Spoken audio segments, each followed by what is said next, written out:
దేశవ్యాప్తంగా తిరుమల లడ్డు ప్రకంపనలు కొనసాగుతున్నాయి. వివాదంపై సమగ్రంగా దర్యాప్తు చేయాలంటూ సర్వత్రా డిమాండ్ చేస్తున్నారు. తిరుమల ప్రసాదం అపవిత్రం అవుతున్నట్లు వస్తున్న వార్తలను కలవరపెడుతున్నాయంటూ ప్రతిపక్ష నేత రాహుల్ గాంధీ కూడా చెప్తున్నారు. స్వామి ప్రపంచవ్యాప్తంగా కోట్లాది మంది భక్తుల ఆరాధ్య దైవమని, లడ్డు వ్యవహారం ప్రతి భక్తుల్ని బాధిస్తుందన్నారు రాహుల్ గాంధీ. దీనిపై లోతుగా విచారించాల్సిన అవసరం ఉందంటున్నారు. ఆలయాల పవిత్రతను కాపాడాలంటూ ట్విట్టర్లో రాహుల్ పేర్కొన్నారు. ఇక లడ్డు వివాదంపై డిప్యూటీ సీఎం పవన్ కళ్యాణ్ను ట్యాగ్ చేస్తూ సినీ నటుడు ప్రకాష్ రాజ్ కూడా ట్వీట్ చేశారు. వివాదంపై లోతుగా దర్యాప్తు చేయమంటున్నారు ప్రకాష్ రాజ్. దోషులను గుర్తించి కఠిన చర్యలు తీసుకోవాలని, భక్తులను ఎందుకు భయాందోళనకు గురి చేస్తున్నారంటూ ప్రకాష్ రాజ్ చెప్తున్నారు. మరోవైపు లడ్డు వివాదంపై కూటమి, వైసీపీ నేతల మధ్య మాటల యుద్ధం కొనసాగుతుంది. గత ప్రభుత్వంలో లడ్డు కల్తీ అయిందంటూ టీడీపీ ఆరోపిస్తోంది. కేవలం రాజకీయ కుట్రలో భాగంగానే ఈ ఆరోపణ చేస్తుందంటూ వైసీపీ ప్రత్యారోపణ చేస్తుంది. ఆగమశాస్త్ర పండితులతో ఇవాళ ముఖ్యమంత్రి చంద్రబాబు సమావేశం కాబోతున్నారు. మొత్తం మీద తిరుమల లడ్డు వ్యవహారం దేశవ్యాప్తంగా చర్చనీయాంశంగా మారింది, సంచలన అంశంగా తయారైంది. ఈ అంశంపై లోక్సభలో ప్రతిపక్ష నేత రాహుల్ గాంధీ కూడా స్పందించారు. భక్తుల మనోభావాలను దెబ్బతీసే ఇలాంటి అంశాల పట్ల కఠినంగా వ్యవహరించాలంటున్నారు. ఆలయ పవిత్రతను కాపాడాలంటూ ఆయన ట్విట్టర్లో పేర్కొన్నారు. దీనిపై లోతుగా విచారించాలని, లడ్డు వ్యవహారం ప్రతి భక్తుల్ని బాధిస్తుందంటూ రాహుల్ గాంధీ అభిప్రాయపడ్డారు. ఇటు కొంతమంది సినీ ప్రముఖులు కూడా ఈ వ్యవహారంలో స్పందించారు. ఒకసారి మనం చూస్తున్న దృశ్యాలు. రాహుల్ గాంధీ ట్విట్టర్లో తన అభిప్రాయాలను వ్యక్తం చేశారు. The reports about the defilement of the prasad at Sri Venkateswara temple in Tirupati are disturbing అంటూ ఆయన చేసిన ఈ ట్విట్టర్లో చేసిన కామెంట్స్ మనకు కనిపిస్తున్నాయి. So lord Balaji is a revered deity for millions of devotees in India across the world. This issue will hurt every devotee and needs to be thoroughly looked into అంటూ ఆయన చేసిన కామెంట్స్ మనం చూడొచ్చు. Yes, authorities across India have to prove this అంటున్నాడు ఆయన. Right. And Prakash Raj ఇక్కడ Pawan Kalyan coat చేస్తూ చేసిన కామెంట్స్ కూడా ఉన్నాయి. మొత్తం మీద ప్రకాష్ రాజ్ కూడా ఈ అంశంలో లోతుగా విచారించాలి, భక్తులను భయాందోళనకు గురిచేసి ఈ అంశాలకు పూల్ స్టాప్ పెట్టాలంటూ ఆయన చేసిన ట్వీట్ కూడా మనకు కనిపిస్తుంది. తిరుమల లడ్డు వ్యవహారం ఒక్కసారిగా దేశవ్యాప్తంగా సంచలనం సృష్టించింది. Yes dear Pawan Kalyan, it has happened in a state where you are a deputy CM. Please investigate, find out the culprits and take strict action. Why are you spreading apprehensions and blowing up the issue nationally? We have enough communal tensions in the country thanks to your అంటూ ఆయన చేసిన comments మనకు కనబడుతున్నాయి. Pawan Kalyan coat చేస్తూ ఆయన నిందితులను కఠినంగా శిక్షించాలి, ఇప్పటికే దేశంలో ఇలాంటి అంశాలు చాలా వెలుగు చూస్తున్నాయి, ఇట్లాంటివి ఇంకా ఎక్కువ పొడిగించకుండా ఖచ్చితంగా చర్యలు తీసుకోవాలంటూ ఆయన చెప్తున్న అంశం. సో అటు సినీ రాజకీయ ప్రముఖులంతా కూడా తిరుమల లడ్డు వ్యవహారంపై తీవ్రంగా స్పందిస్తున్నారు. ఇప్పుడు ఇదే అంశం దేశవ్యాప్తంగా చర్చనీయాంశంగా మారింది. తిరుమల లడ్డు వ్యవహారంపై సమగ్రంగా దర్యాప్తు చేయాలంటూ అన్ని వైపుల నుంచి కూడా పూర్తి స్థాయిలో డిమాండ్లు వినిపిస్తున్న పరిస్థితి. ఇక మరోవైపు ఇవాళ ఆగమశాస్త్ర పండితులతో ముఖ్యమంత్రి చంద్రబాబు నాయుడు సమావేశం కాబోతున్నారు. తిరుమల లడ్డు వ్యవహారంలో చోటు చేసుకున్న అంశాలనైనా క్షుణ్ణంగా ఆగమశాస్త్ర పండితులతో చర్చించబోతున్నారు. సో ఇవాళ ఆ సమావేశం చాలా కీలకంగా మారబోతుంది, ఆగమశాస్త్ర పండితులతో జరిపే సమావేశం. రైట్. ఇక ఇదే అంశంపై ఇన్ని ఆరోపణలు వస్తున్న నేపథ్యంలో, అప్పటి ప్రభుత్వంపై వచ్చిన ఆరోపణల నేపథ్యంలో మాజీ ముఖ్యమంత్రి జగన్ కూడా స్పందించారు. ఆయన ఏం మాట్లాడారు ఒకసారి చూద్దాం. 4 మాటలు ఇంగ్లీష్లో కూడా చెప్తా. ఎందుకనంటే ఇష్యూని ఎంత పెద్ద చేసి పెడుతున్నారనంటే వీళ్ళంతా ఆశ్చర్యం కలిగించే విధంగా ఒక అబద్ధానికి రెక్కలు కట్టి ఏ రకంగా వీళ్ళు దుష్ప్రచారం చేస్తూ ఉన్నారంటే, ఆ నేషనల్ టీవీ ఛానల్స్ కూడా ఒక్కొక్కసారి నేను చూస్తూ ఉన్నప్పుడు ఆ నేషనల్ టీవీ ఛానల్స్ కూడా వాళ్ళకు తెలిసి చేస్తూ ఉన్నారో తెలియకుండా చేస్తూ ఉన్నారో నాకు కూడా బాధ అనిపించింది. ఎందుకనంటే ఒక గొప్ప వ్యవస్థ, వెంకటేశ్వర స్వామి వ్యవస్థను రోడ్డు మీదకి తీసుకొచ్చే కార్యక్రమం చేస్తూ ఉన్నారు. ఏ తప్పు జరగకపోయినా కూడా తప్పు జరిగినట్టుగా చూపించి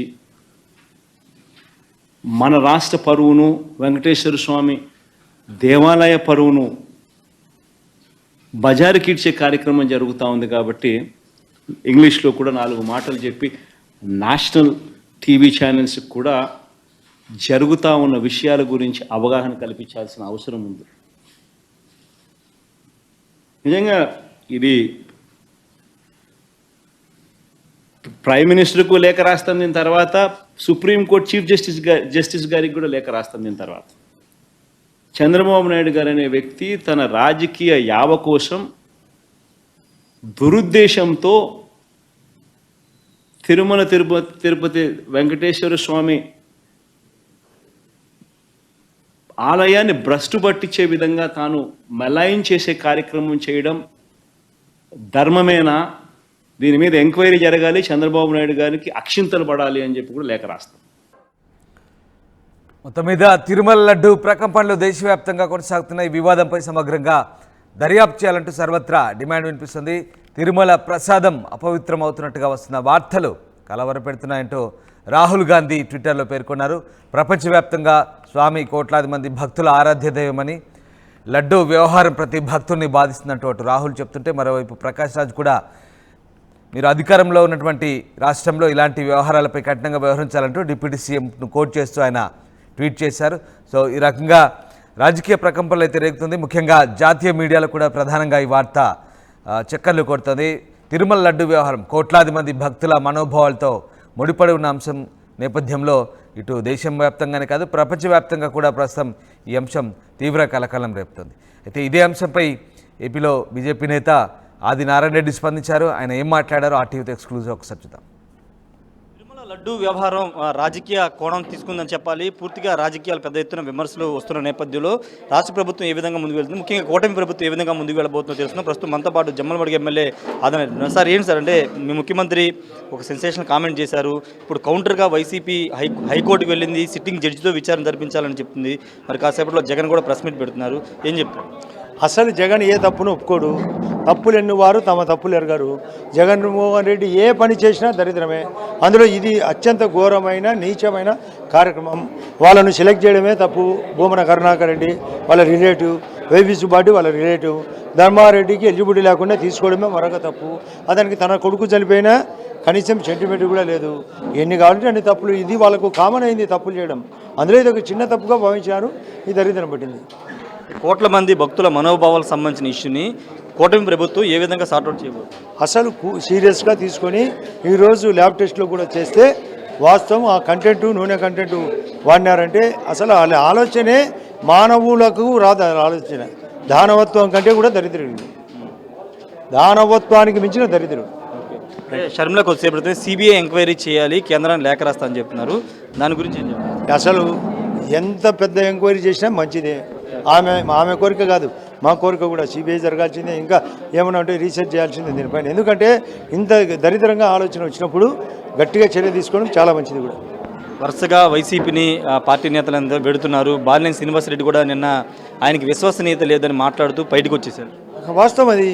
ఆయనకు తెలుసు, దగ్గర బంధువుగా ఆయన సతాయిచ్చారు. ఆయన ఎట్లో ఇవిడున్నాడు. ఇంకా విఘటించినప్పుడు ఇప్పుడు ఒకవైపు ఇక్కడ వికసిత భారత్, అది వికటించినా ఇక్కడ వికసిత తగ్గట్టుగా దీంట్లో కలిగలో నేను పవన్ కళ్యాణ్తో పాటు నడుస్తూ అంటున్నాడు. కాబట్టి ఆలోచన కరెక్టే. ఆయన బంధువుగా, రాజకీయ నాయకునిగా, సీనియర్గా ఆయన బాధ వెలిపించినది వాస్తవం కూడా. ఎందుకు చాలామంది జనసేన వైపు చూస్తున్నారు, వైసీపీ నుంచి వచ్చే వాళ్ళు బీజేపీలోకి ఎందుకు చూడట్లేదు? అసలు బీజేపీలో కూడా ఉన్నారు కొందరు, బీజేపీ చేరడానికి ఉన్నారు. నన్ను కూడా కొందరు అడిగినారు. కాబట్టి కన్వీనియంట్గా ఉన్నప్పుడు ఇక్కడ స్థానికంగా కొంతవరకు వాళ్ళ యొక్క ఎవరి కన్వీనియంట్, ఎవరికి అనుకూలత వాళ్ళ ప్రకారం పోతారు కూడా. ఫైనల్గా స్టీల్ ప్లాంట్ వ్యవహారంలో బీజేపీ మళ్ళీ డ్రామాలు ఆడుతుందని కామెంట్ చేస్తున్నారు.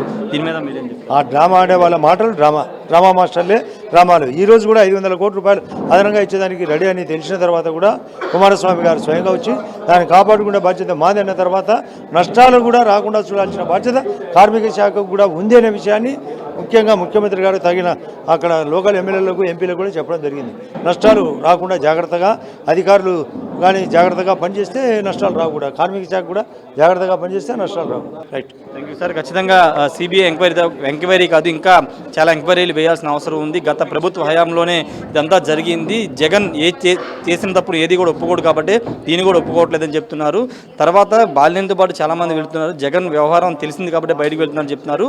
విశాఖ స్టీల్ ప్లాంట్ వ్యవహారంలో కేంద్రం చాలా సానుకూలంగా ఉందని ఆదినారాయణ రెడ్డి చెప్తున్నారు. కెమెరా పర్సన్ ప్రసాద్తో రాజేష్, ఆర్టీవీ, విజయవాడ నుండి.